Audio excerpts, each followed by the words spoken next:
కేసీఆర్ గారి నాయకత్వం, కేసీఆర్ గారి నాయకత్వం.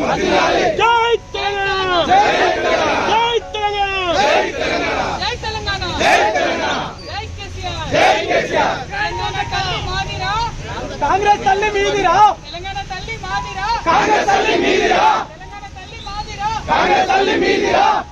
జై తెలంగాణ, జై తెలంగాణ, జై కేసీఆర్, జై కేసీఆర్.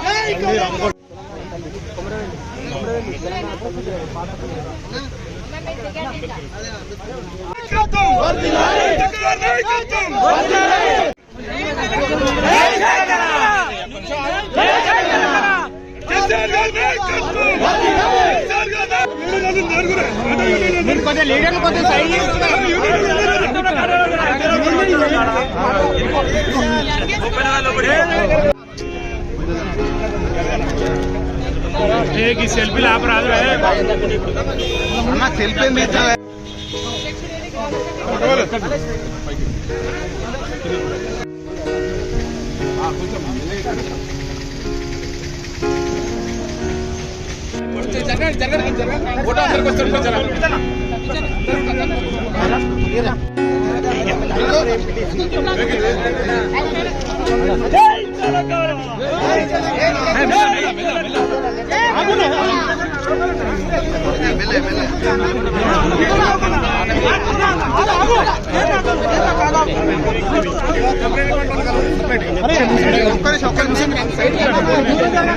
अंदर को अन्न कोई मीडिया वाला चांस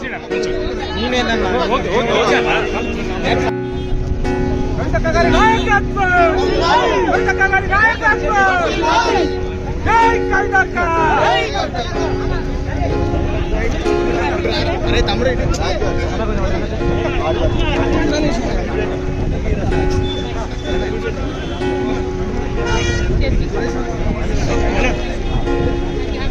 తీసుకో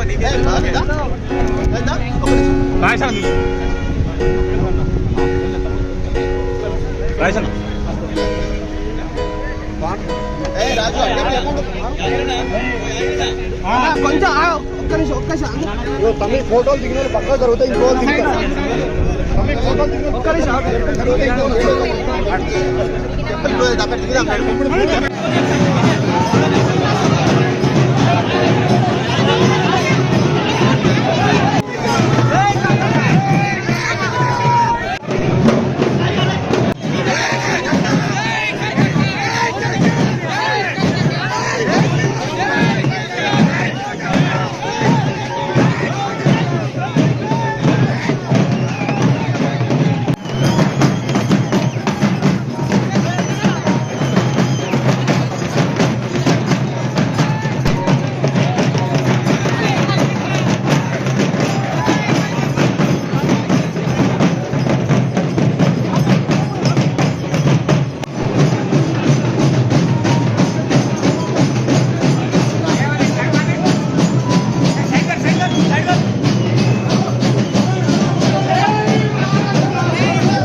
మన ఆనాడు హైదరాబాద్లో మొట్టమొదటి రౌండ్ టేబుల్ సమావేశాన్ని ఏర్పాటు చేసినటువంటి తెలంగాణ జాగృతి వ్యవస్థాపకురాలు కల్వకుంట్ల కవితమ్మ గారి నాయకత్వంలో మరి గత సంవత్సర కాలం పైచలు కూడా జిల్లాన మండలాల కూడా విస్తరించి బీసీ బిల్లు చట్టసభలో పెట్టాలి, చట్టసభలో ఆమోదం కావాలనేటువంటి మరి బీసీ కుల సంఘ నాయకులతోటి మరి అదేవిధంగా యూపీఎఫ్ సంస్థతోటి తెలంగాణ జాగృతి తెలంగాణ రాష్ట్రం ఉన్నటువంటి జాగృతి కార్యకర్తల ద్వారా అందరినీ కూడా భాగస్వామ్యం చేసి బీసీలందరినీ కూడా జాగృతి చేసి కవితమ్మ గారు ఈరోజు మరి మొక్కు చెల్లించుకోవడం కోసం మరి కొమరవెల్లి మనకు రావడం కూడా బీసీల పట్ల ఉన్నటువంటి చిత్తశుద్ధితో పాటు బీసీల విజయంగా, ఇది కవితమ్మ విజయంగా మరి అవకాశం భావిస్తూ ఇప్పుడు మరి గౌరవ ఎమ్మెల్సీ గారు కవితమ్మ మాట్లాడుతున్నారు.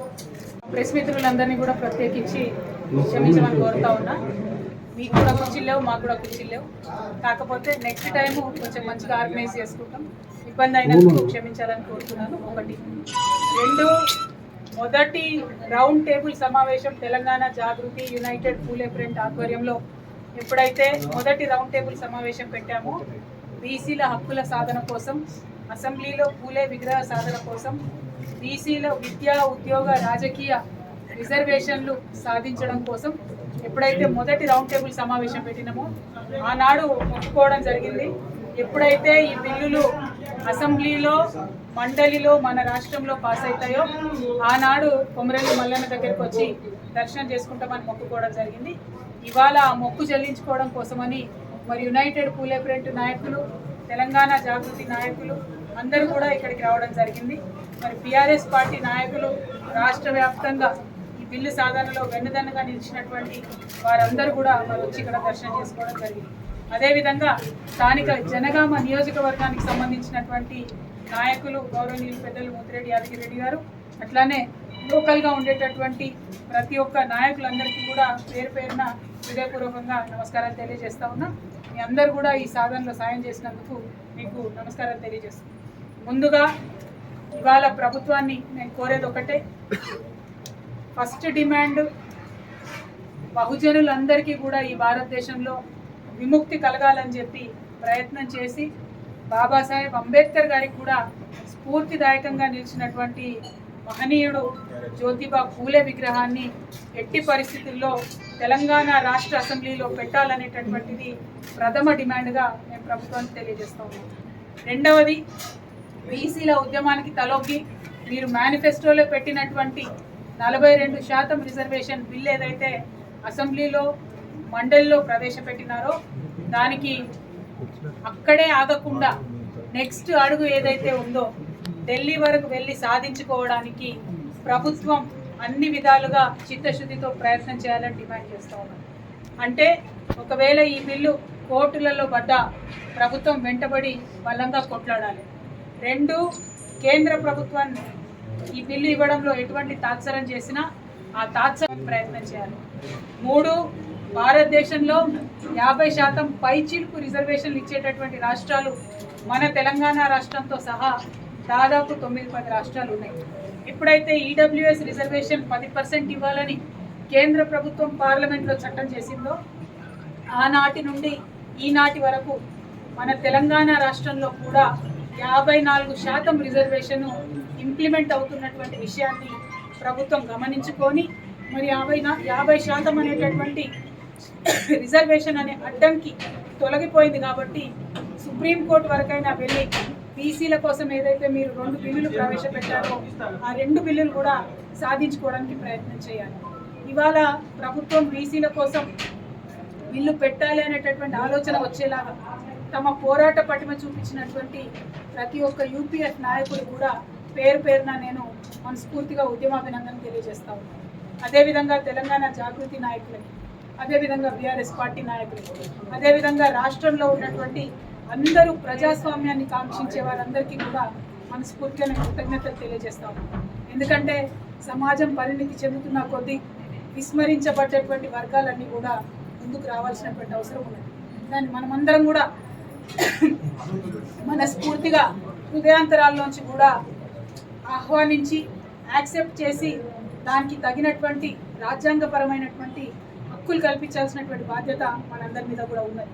కాబట్టి బీసీ బిల్లు అంటే ఇది బీసీల లొల్లి కాదు. బీసీ బిల్లు అంటే అది ఎస్సీల లొల్లి, అది ఎస్టీల లొల్లి, అది రెడ్డిల లొల్లి, అది వెల్మల లొల్లి, అందరూ అగ్రవర్ణాల లొల్లి, అట్లానే అందరికన్నా ఎక్కువ మా ఆడబిడ్డల లొల్లి. ఎందుకంటే భారతదేశంలో ఆడబిడ్డలకు బీసీలకు రాజ్యాంగంలో హక్కులు కల్పించుంటే ఈ పాటికే మన దేశం అమెరికా అభివృద్ధిలో దాటిపోయి ఉండేదని బలంగా నేను విశ్వసిస్తా ఉన్నాను.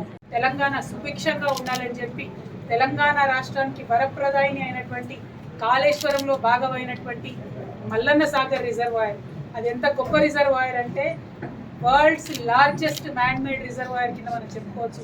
90 TMCలతోని తెలంగాణ నెత్తి మీద నీటి కుండ పెట్టినట్టే ఉండేటటువంటి ఆ మహా పెద్ద రిజర్వాయర్కి మల్లన్న పేరు పెట్టి మల్లన్న సాగర్ అని పేరు పెట్టుకోవడం జరిగింది. అట్లానే కొమరవెల్లి గ్రామం సపరేట్గా, ఈ కొమరవెల్లి ఒక మండలాన్ని గౌరవ ముఖ్యమంత్రి కేసీఆర్ గారు చేయడం జరిగింది. మరి రేపు పొద్దున డీలిమిటేషన్ అయితే కొమరవెల్లి ఒక సపరేట్ నియోజకవర్గం కూడా ఏర్పాటు అవుతుందని కూడా మనస్ఫూర్తిగా ఆనాడు కేసీఆర్ గారు ఆకాంక్షించడం కూడా జరిగింది. ఈ విధంగా మన తెలంగాణలో ఉన్నటువంటి మన వరాల మూట అయినటువంటి మల్లన్న దేవాలయానికి బీఆర్ఎస్ ప్రభుత్వం ఎంత చేయాలనో అంత చేసింది. ఇక ముందు కూడా మల్లన్న స్వామి దయ వల్ల తప్పకుండా వారి వైభవం అట్లనే కొనసాగాలని చెప్పి కొనసాగుతుందని నేను కోరుతా ఉన్నాను. మరి ఇవాళ మళ్ళీ ఒకసారి ఆ మల్లన్న స్వామి దయ వల్ల బీసీ బిల్లులు 2 కూడా అసెంబ్లీలో కౌన్సిల్లో పాస్ అయినాయి. ప్రభుత్వం ఎప్పుడైతే బిల్లు గురించి మాట్లాడిందో ఆనాడు కేవలం జాగృతి నాయకులు, యూపీఎఫ్ నాయకులు మాత్రమే మరి 1 కాదు 3 బిల్లులు పెట్టాలి, విద్యకు సపరేట్గా, ఉద్యోగానికి సపరేట్గా, రాజకీయ రిజర్వేషన్లు సపరేట్గా బిల్లులు పెట్టాలని కోరిన ప్రభుత్వం కూడా ఆలోచన చేసింది. మరి దాంట్లో న్యాయం ఉందనుకున్నారు, 2 బిల్లులు పెట్టినారు. విద్యా ఉద్యోగం కలిపి ఒక బిల్లు, రాజకీయ రిజర్వేషన్లు కలిపి ఒక బిల్లు. సో త్వరితగతిన ఇవి సాధించుకోవడానికి తప్పకుండా మేము ప్రయత్నం చేస్తాం. మరి వాళ్ళ ప్రెస్ మీట్లో పాల్గొన్నటువంటి స్థానిక నాయకుడైనటువంటి కొట్టాల యాదగిరి గారిని, మా మహేందర్ అన్నను, మా కుమారస్వామి అన్నను, మా గోపు సదానందమన్న గారిని, తమ్ముడు అశోక్ యాదవ్, తమ్ముడు దత్తాత్రేయ, మా కీర్తి లత గౌడ్ చెల్లి, అట్లానే మా హరి అన్న వడ్డర సంఘం, అట్లానే విజయేంద్ర అన్న, సాల్వాచారి గారు, మా శ్రీనివాస్ గారు, కుమారి రాము గారు, సేవెల్లి సంపత్ గారు మాజీ చైర్మన్ చేసినారు, భిక్షపతి గారు స్థానిక నాయకులు మండలాధ్యక్షులు, అట్లానే అన్న పూసల సంఘం సీనన్న గారు, మా ఎంబీసీ నాయకులు నరహరి గారు, చెల్లి పేరు మానస గారు, అట్లానే మా సుమిత్రమ్మ గారు, ఇట్లా యూపీఎఫ్లో కోర్టులు దక్కడంలో పోరాటం చేయడంలో తెలంగాణ నుంచే ఒక ఉద్యమ పొలికేక లేచింది, ఒక ముందడుగు పడ్డది. రేపటి నాడు ఈ తెలంగాణలో పడ్డ ముందడుగు దేశవ్యాప్తంగా కూడా చుట్టి రావాలి. దేశవ్యాప్తంగా కూడా బీసీల హక్కుల కోసం మనందరం కూడా పోరాటం చేయాలి. మరి మల్లన్న స్వామి సన్నిధిలో ఈ మాట చెప్తా ఉన్నామంటే అది మామూలు విషయం కాదు. ఆ కొమరెల్లి మల్లన్న దయ ఉంటే ఏదైనా కూడా సాధించుకుంటాం. మేము ఏనాడైతే ఫస్ట్ సభ పెట్టినామో ఆనాడే మొక్కుకున్నాం, అది సాధించుకున్నాం. మళ్ళీ ఇవాళ మొక్కుకొని పోతా ఉన్నాం. ఖచ్చితంగా దేశవ్యాప్తంగా ఉన్న బీసీలకు ఒక వేగు చుక్కలాగా తెలంగాణలో ప్రారంభమైన ఈ బీసీ ఉద్యమం తొవ్వ చూపుతుంది. దానికి యునైటెడ్ కూలే ఫ్రంట్ తెలంగాణ జాగృతి ముందు వరుసన కాగడతో నిలబడి దారి చూపుతుందని కూడా ఈ సందర్భంగా తెలియజేస్తూ, మరి ఇవాళ ఇక్కడ కొమరెల్లి మల్లన్న సన్నిధిలో మనం కూర్చొని మాట్లాడుకుంటా ఉన్నామంటే కొమరెల్లి మల్లన్న అంటే మన తెలంగాణ ప్రజలకు వరాల మూటగా మనం భావిస్తాం. కానీ ఉమ్మడి ఆంధ్రప్రదేశ్ రాష్ట్రంలో మన మల్లన్న కూడా కొద్దిగా విస్మరించబడ్డాడని చెప్పక తప్పని విషయం. ఎందుకంటే ఇన్నేళ్ళు తెలంగాణ రాకముందు 3-4 కోట్లు కూడా వార్షిక ఆదాయం ఉండకపోతుంది. తెలంగాణ రాష్ట్రం వచ్చినాక గౌరవ ముఖ్యమంత్రి వర్యులు, ఆనాటి ముఖ్యమంత్రి వర్యులు కేసీఆర్ గారు మల్లన్న స్వామికి 13 ఎకరాల భూమి మొదలు ఉండే, అది కూడా కొద్దిగా ఇబ్బందులలో ఉండే. మొదల 13 ఎకరాల భూమి వివాదాన్ని, 19 ఎకరాల భూమి వివాదాన్ని పరిష్కరించి మల్లన్న స్వామికి మాన్యం ఉండాలి అని చెప్పి 136 ఎకరాల భూమిని మల్లన్న స్వామికి ప్రభుత్వం తరఫున ఇచ్చి ఆల్మోస్ట్ తిరుపతిలో ఎట్లా అయితే వసతి గృహాలు ఉంటాయో అట్లా ఉండాలి మా మల్లన్న స్వామి దేవాలయం అని చెప్పి కేసీఆర్ గారు కలలు కన్నారు. దానికి తగ్గట్టుగా మేము వస్తుంటే తొవ్వలో చూసినాం. గుట్ట మీద దాదాపు 50 గదులతోని ఇవాళ సత్రాల నిర్మాణం అవుతా ఉన్నాయి. మల్లన్న స్వామి దగ్గరికి వచ్చేటటువంటి రోడ్లు స్వయంగా కేసీఆర్ గారు నిలబడి రోడ్లు అన్ని సైడ్లు బాగుండాలని చెప్పి రోడ్లు వేయించడం, కార్యక్రమాలు సమయానికి జరిగేటట్టుగా ఆలోచన చేయడం.